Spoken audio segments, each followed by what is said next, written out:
칼리스토는 순결의 신이자 사냥의 여신인 아르테미스를 섬기는 아름다운 시녀였습니다. 칼리스토는 아르테미스를 존중하고 동경하는 마음에 그녀를 따라 평생 순결을 서약합니다. 어느 날 길을 걷던 칼리스토에게 아르테미스가 나타나 그녀에게 입맞춤을 하며 그녀의 옷을 벗기기 시작했습니다. 평소와 다름을 느낀 칼리스토는 그녀에게 벗어나려 했지만 힘에 제압당한 칼리스토는 벗어날 수 없었죠. 그 후 제우스가 아르테미스인 척 변신해 그녀를 겁탈한 것을 알았지만 이미 순결을 빼앗긴 후였습니다. 순결을 지키지 못하고 임신까지 하게 된 칼리스토에게 화가 난 아르테미스는 그녀를 내쫓아 버립니다. 순결을 지키지 못한 것은 칼리스토의 잘못이 아닌데 아르테미스는 왜 그녀를 내쫓았을까요? 그렇게 무리해서 추방당한 칼리스토는 홀로 숲에서 아들을 낳았고 아들의 이름을 아스카르라고 짓고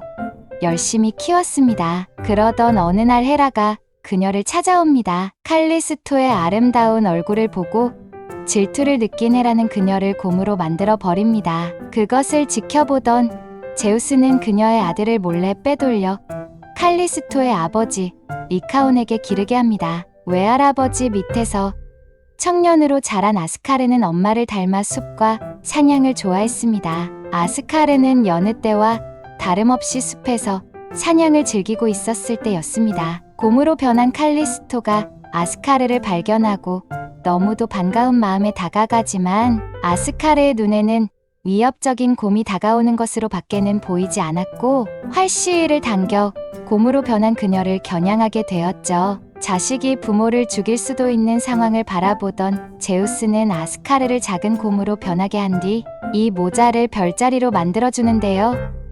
이 별자리가 북극성 주변의 큰 곰자리와 작은 곰자리라고 합니다. 한편 이 소식을 듣게 된 칼리스토의 아버지 리카온은 크게 분노하게 되었고 제우스에게 앙심을 품게 됩니다. 그렇게 앙심을 품은 리카온은 제우스를 식사에 초대해 망신을 주기로 작정합니다. 제우스는 자식과 손자를 잃은 리카온에게 미안한 마음이 있었기 때문에 식사 초대를 수락하게 됩니다. 리카온은 제우스를 진수성찬으로 차려진 연회장으로 안내합니다. 그것을 본 제우스는 싸늘하게 표정이 굳어버리는데요. 그 연회장에 차려진 음식들은 인육으로 만들어진 것이었고 리카온이 제우스에게 인육을 먹이려 했던 것이죠. 크게 분노한 제우스는 리카온을 그 자리에서 늑대로 만들어 버렸고 그렇게 리카온은 숲으로 도망쳐 평생 인육을 먹어야 하는 신세로 전락하게 되었다고 합니다.